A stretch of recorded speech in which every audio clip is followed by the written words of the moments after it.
जाजपुर जिलार बिंझारपुर और दशरथपुर ब्लॉक रे फसल क्षयक्षति अनुधान कले जोगाण मंत्री कृष्णचंद्र पात्र। यापर जाजपुर सर्किट हाउस रे जिला प्रशासन और विभिन्न विभाग अधिकारी बैठक कर मंत्री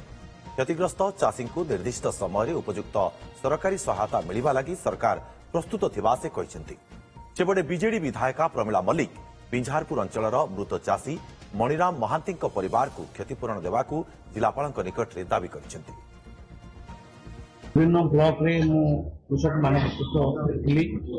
फसल देखिए बहुत नुकसान